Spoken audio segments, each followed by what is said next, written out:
बच्चों को पहले बताना था ना। तो चलिए मैं ब्रीफली दोबारा से रिपीट कर देता हूँ। हम ये एग्जांपल कर रहे थे, यहाँ से हमने रेनो पर हमने इस साउथ ईस्टर्ली डायरेक्शन में डेरिवेटिव एस्टिमेट करना था। तो रेनो लोकेशन पर आप देखें तो इसके फॉरवर्ड लोकेशन में हमें इस लाइन पर फंक्शन की वैल्यू नोन है, इस पे 60 है। ये अब बेसिकली आपकी वो आइसो कर्व है ना, कंटूर कर्व है, और पीछे ये 50 है। इस पॉइंट पर जो डेरिवेटिव होगा वो होगा forward value minus previous value divided by the distance between these two points. यहाँ पर 60 वैल्यू, यहाँ 50 वैल्यू, डिफरेंस 10 आ गया। 10 को दोनों के दरमियान जो फासला है उससे डिवाइड कर देंगे। इस स्केल से अगर आप फासला एस्टिमेट करें तो वो 75 माइल्स का बनता है। तो 10/75 करेंगे तो वो एवरेज रेट ऑफ चेंज आ जाएगा इन दो लोकेशंस के दरमियान। क्योंकि ये पॉइंट रेनो इन दोनों लोकेशन के दरमियान में है, हम कहते हैं कि रेनो पर भी जो रेट ऑफ चेंज है वो यही एवरेज रेट ऑफ चेंज है। ये तरीका है इस पॉइंट पर ये इसका डेरिवेटिव एस्टिमेट करने का। बाकी ये है कि यहाँ पर जो ये जो उसने तो साउथ ईस्टर्ली डायरेक्शन कहा था, साउथ ईस्टर्ली डायरेक्शन के अलावा आपको हमें तो मैथमेटिकली वेक्टर की शक्ल चाहिए ना। तो ये जो साउथ ईस्टर्ली डायरेक्शन है, ये जैसे मैंने यहाँ बताया था साउथ और ये ईस्ट है, ये डायरेक्शन बेसिकली साउथ और ईस्ट दोनों के 45 डिग्री के एंगल बनाती है। और चूंकि ये 4 का एंगल है तो मैं इसे -45 कह देता हूँ। आपका जो ये कंपोनेंट है ये cos -45 होके 1/2 स्क्वायर रूट हो जाएगा, और ये वाला कंपोनेंट साइन -145 होकर -1/2 का स्क्वायर रूट हो जाएगा। और आप अगर इन दोनों कंपोनेंट से वेक्टर बना लें, इसके साथ आई लग जाएगा, इसके साथ जे लग जाएगा, जब आप इन दोनों को ऐड अप करेंगे तो आपका ये यू वेक्टर बन जाएगा। इस तरह से आप यू वेक्टर बनाएंगे तो आपका ये वाला वेक्टर बन जाएगा। तो बाकी रेट ऑफ चेंज आपको बता देता है। अब हम आते हैं डायरेक्शनल डेरिवेटिव के। जैसे पहले बात की कि कैलकुलस 1 में भी आपने देखा था कि डेरिवेटिव को हम लिमिट की हेल्प से डिफाइन करते हैं। यहाँ भी ऊपर हमने डायरेक्शनल डेरिवेटिव लिमिट की हेल्प से डिफाइन किया है, लेकिन प्रैक्टिकली डेरिवेटिव फाइंड करने के लिए लिमिट वाला प्रोसीजर कॉम्प्लिकेटेड होता है। तो हम डेरिवेटिव फाइंड करने के लिए कोई शॉर्टकट मेथड ढूंढते हैं। यहाँ इस थ्योरम में उसने आपको बताया है कि आप डायरेक्शनल डेरिवेटिव शॉर्टकट वे से कैसे कंप्यूट कर सकते हैं। वो शॉर्टकट वे ये है कि फंक्शन के एक्स और वाई पार्शियल डेरिवेटिव ले लें और उनकी मदद से आप ये डेरिवेटिव कंप्यूट करें। कैसे? आपको चूंकि एक तो यू वेक्टर दिया होगा जिसको लोग आपने डेरिवेटिव कंप्यूट करें, उसी कंपोनेंट्स का आप ए भी कह लें, और एफ के जो पार्शियल डेरिवेटिव एक्स और वाई वो ले लें। तो एक्स वाले पार्शियल डेरिवेटिव को इस यू के एक्स कंपोनेंट से मल्टीप्लाई कर दें, प्लस एफ के वाई वाले पार्शियल डेरिवेटिव को यू के वाई कंपोनेंट से मल्टीप्लाई कर दो। तो ये आपके पास डायरेक्शन डेरिवेटिव बन जाता है एफ का in the direction of you. और ये एक्सप्रेशन अगर आप देखें, ये दो वेक्टर्स का डॉट प्रोडक्ट है, जिसमें एक टर्म हमने कैसे बनाया है, फंक्शन के पार्शियल डेरिवेटिव्स की मदद से एक्स वाला पार्शियल डेरिवेटिव लेके साथ आई लगा दें, वाई के लिए पार्शियल डेरिवेटिव के साथ जे लगा दें, तो ये एक वेक्टर बन गया। इसको हम ग्रेडियंट वेक्टर कहते हैं। साथ ही एक यू वेक्टर दिया हो तो वो लिख दें। अगर आप इन दोनों का डॉट पढ़ लें तो वो देखिए ये वाला बनता है। इसका मतलब ये है कि डायरेक्शनल डेरिवेटिव फाइंड करने के लिए आपको सिर्फ ये दो पार्शियल डेरिवेटिव फाइंड करने होंगे। इससे और ये वेक्टर बना लें, इस वेक्टर के आप इस वेक्टर से डॉट पढ़ ले लें तो आपको पार्शियल डेरिवेटिव मिल जाता है। अगर किसी पॉइंट पर कहा जाए डायरेक्शनल डेरिवेटिव फाइंड करने का, तो आप इन पार्शियल डेरिवेटिव की वैल्यू उस पॉइंट पर फाइंड करें और फिर इस वेक्टर के साथ उसको डॉट पढ़ लेंगे। अब हम इस फार्मूले का प्रूफ करते हैं। इसके प्रूफ के लिए हम ये फंक्शन बनाते हैं जी ऑफ एच। और ये फंक्शन कैसे बनाया है ये पीछे हम पढ़ चुके हैं कि हमने जो यू वेक्टर के अलॉन्ग हमारे जो एक्स और वाई कोऑर्डिनेट थे वो इस एक्सप्रेशन में थे। एक्स जो बराबर था X not plus H A K, Y बराबर था Y not plus H B K. तो अब हम अगर एफ में एक्स की जगह वो ये एक्सप्रेशन डाल दें और वाई की जगह ये एक्सप्रेशन डाल दें, अब ये जो एक्सप्रेशन सारे ये फंक्शन ऑफ एच बन जाता है। क्यों? इसमें एक्स नॉट वाई नॉट भी कांस्टेंट है और ये भी यू वेक्टर कंपोनेंट वो भी कांस्टेंट है, सिर्फ एच वेरिएबल है। इस तरह से आप इस फंक्शन एफ को कह सकते हैं ये सिर्फ फंक्शन ऑफ एच है, इसका नया नाम उन्होंने जी ऑफ एच रख दिया।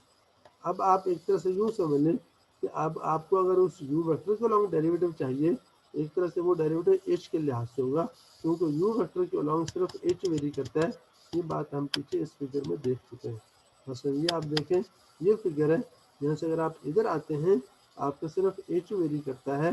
ये जो आपकी इक्वेशन है जो अभी हमने यूज़ की वहाँ X equal to X not plus A K, Y equal to Y not plus H B.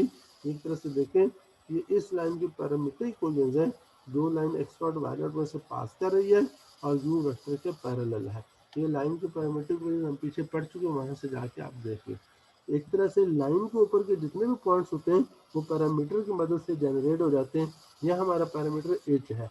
H की आप कोई भी वैल्यू लेंगे, वो वैल्यू आप इन इक्वेशन में डालेंगे तो यहाँ से उस पॉइंट के एक्स और वाई कोऑर्डिनेट जनरेट हो जाएंगे। अब आपको उस पॉइंट पर अगर एफ की वैल्यू चाहिए, ये एक्स और वाई जो वैल्यू जनरेट हो आप उस एफ में डाल दें। इस तरह से एच के कॉरस्पॉन्डिंग लाइन पर पॉइंट आता है, उस पॉइंट पर आपको फंक्शन वैल्यू मिल जाती है। एक तरह से यूँ समझें कि इस लाइन के ऊपर जो आपका वेरिएबल है वो सिर्फ एच है, क्योंकि बाकी सारे एक्स नॉट ए है, वाई नॉट बी, सारे कॉन्स्टेंट है।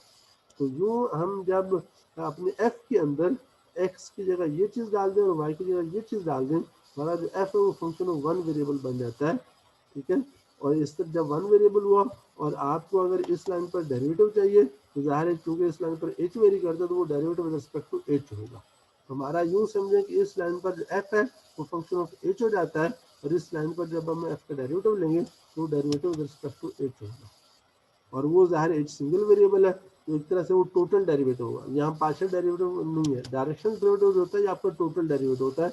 इसलिए कि जब आप एक डायरेक्शन फिक्स कर लेते हैं तो उस डायरेक्शन के अलॉन्ग आपका इंडिपेंडेंट वेरिएबल सिर्फ एक हो जाता है। उस लाइन के हिसाब से आप एक लोकल पैरामीटर बना लेते हैं, जैसे यहाँ हमने एच बनाया, एच के लिहाज से डेरिवेटिव होते हैं एक सिंगल वेरिएबल लाइन पर वेरी करता है। इस तरह से आपका डायरेक्शनल डेरिवेटिव एक्चुअली क्या है, वो टोटल डेरिवेटिव। इस वजह से यहाँ कैपिटल डी पूरा डी यूज किया हुआ है। यहाँ पर भी देखें जी ऑफ एच बनाए तो जी के ऊपर प्राइम लगे, यहाँ पार्शियल के सिंबल यूज नहीं किया हुआ, इसलिए कि जी फंक्शन ऑफ वन वेरिएबल है और आप उसे एच के लिहाज से जी का डेरिवेटिव ले रहे हैं। अब आपको डेरिवेटिव चाहिए एक्स नॉट वाई नॉट पर, एक्स नॉट वाई नॉट आपको मिलता है जब एच जीरो हो। एक तरह से आप ये जो डायरेक्शन डेरिवेटिव आपको एक्स नॉट वाई नॉट पर चाहिए वो डेरिवेटिव ऑफ जी है एट एच जीरो। इस तरह से उसने जी प्राइम जीरो का एक्सप्रेशन बना लिया। जी प्राइम जीरो आप जानते हैं कि G of H minus G of zero over H होगा, लिमिट एच अप्रोचेस जीरो, और जी ऑफ एच यहाँ से लेके यहाँ डाल दें, जी ऑफ जीरो यहाँ से लेके यहाँ डाल दें, डिवाइडेड बाई एच करें। ये पीछे जो आपने डेफिनेशन पढ़ी डायरेक्शनल डेरिवेटिव की उसके हिसाब से ये राइट हैंड साइड क्या है, ये डायरेक्शनल डेरिवेटिव ऑफ एफ है in the direction of you. अच्छा, अब हमें ये बनानी है कि ये डायरेक्शन ये डेरिवेटिव इसके बराबर है, ये भी आगे आएगा। फिलहाल हमने ये शो कर दिया है ये जो जी एच फंक्शन हमने बनाया था इसका जीरो पर डेरिवेटिव लो तो आपका डायरेक्शनल डेरिवेटिव बनता है। अब हम इस जी एच का जीरो पर डेरिवेटिव का एक्सप्रेशन बनाते हैं। अब जी एच हमारे पास किसके बराबर है, एफ ऑफ एक्स वाई है, और एक्स आपका ये वाला है X not plus H A, और वाई आपके पास है Y not plus H B. जब आप जी के एच के लिहाज से डेरिवेटिव लेंगे तो बेसिकली एक्स वाई आगे एच के फंक्शन है, वो कैसे आएंगे, या दूसरे लफ्ज़ों में आप ये समझ लें आप एफ के एच के लिहाज से डेरिवेटिव लेना चाहते हैं, वो कैसे होगा, पहले एफ के एक्स के लिहाज से फिर एक्स के एच के लिहाज से और प्लस एफ का वाई के लिहाज से और वाई के एच के लिहाज से।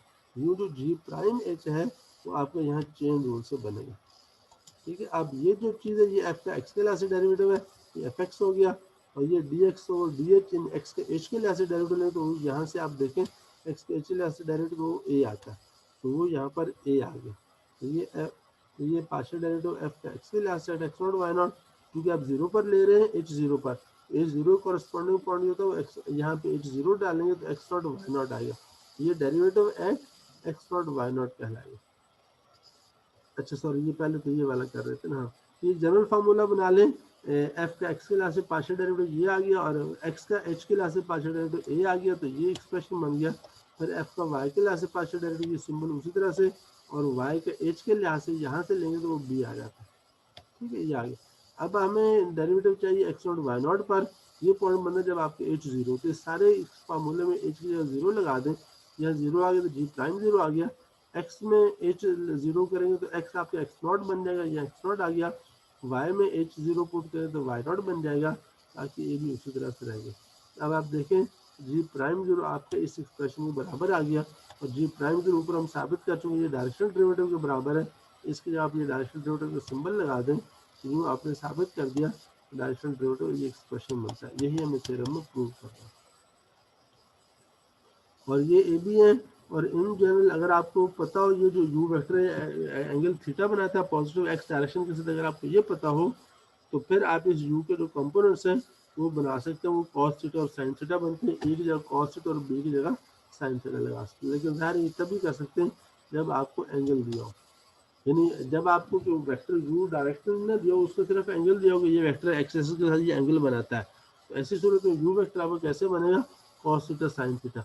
पीछे भी आप देखें एग्जाम्पल 1 में उसने कहा था साउथ ईस्टर्ली डायरेक्शन है, तो वहां पर भी एक तरह से उसने डायरेक्शन का एंगल दिया होता है। साउथ ईस्टर्ली डायरेक्शन का मतलब कि पॉजिटिव एक्स एक्सिस के साथ वो -45 डिग्री का एंगल बनाता है। तो यहाँ आपके पास जो कॉस थीटा था, ये कॉस -45 हमने बनाया था, और साइन थीटा में साइन -45, इसी से हमने पीछे एग्जाम्पल 1 में यू बनाया था। ये वही चीज़ है वैसे। अब एग्जाम्पल 2 पे चले जाएं। एग्जाम्पल 2 में आपके पास फाइंड द डायरेक्शनल डेरिवेटिव, और एफ ये दिया हुआ है, अब and you is the unit vector given by angle this. अब वो यूनिट वेक्टर एंगल ये बनाता है, तो यहाँ से आपको ये चीज़ फाइंड करनी है। एक्स नॉट वाई नॉट आपका 1 और 2 होगी, X not Y not identify कर लें और यूनिट वेक्टर आइडेंटिफाई कर लें, या उसका एंगल आइडेंटिफाई कर लें।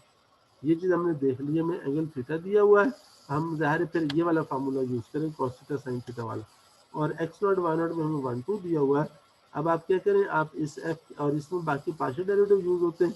पार्शियल डेरिवेटिव ये देखें, ये डायरेक्शनल डेरिवेटिव बराबर है एफ का एक्स क्लास पार्शियल डेरिवेटिव, वो ये आ गया into cos of the angle cos π/6, ये आ गया, प्लस एफ का वाई क्लास डेरिवेटिव ये आ गया, और साइन ऑफ π/6 ये आ गया।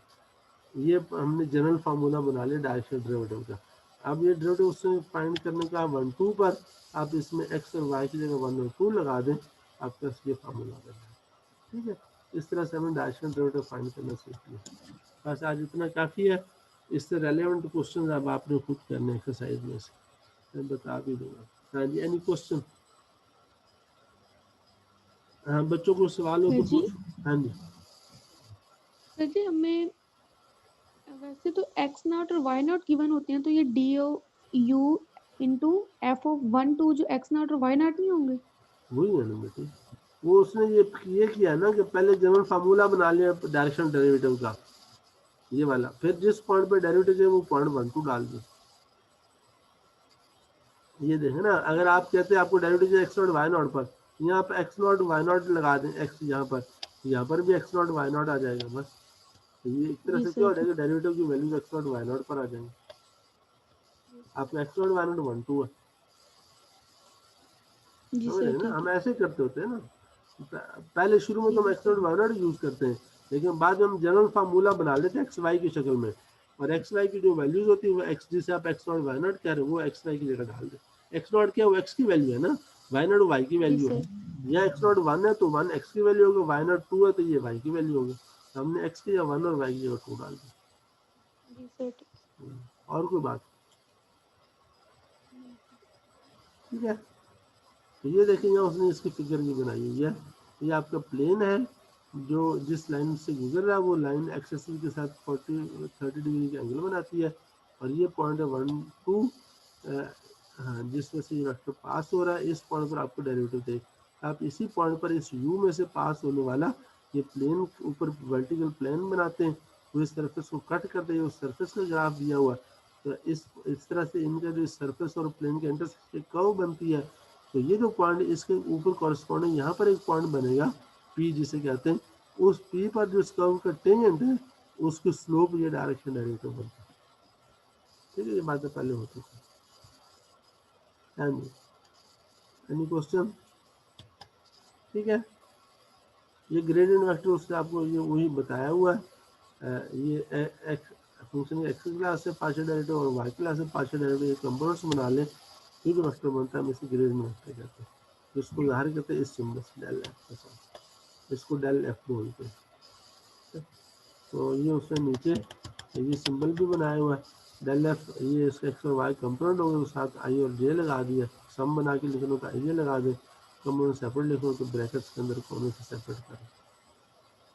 तो अब आपको वो ये कैसे ग्रेडियंट फाइंड करें, तो ग्रेडियंट फाइंड करने में क्या, पार्शियल डेरिवेटिव भी फाइंड करने, डायरेक्शन डेरिवेटिव फाइंड करने में क्या है, तो बेसिकली ये जो डायरेक्शन डेरिवेटिव अभी पहले आपको मैंने बना के दिखाया ग्रेडियंट का, यू के से डॉट प्लॉट होता है, ये आप उससे वो सिंबल यूज कर लिए, और इसमें कुछ भी नहीं है। ठीक है, और आगे वो कहेगा ये वही चीज़ है, ग्रेडियंट फाइंड करो और डायरेक्शन डेरिवेटिव फाइंड करो, तो वही काम वो 2 स्टेप में कर रहा है।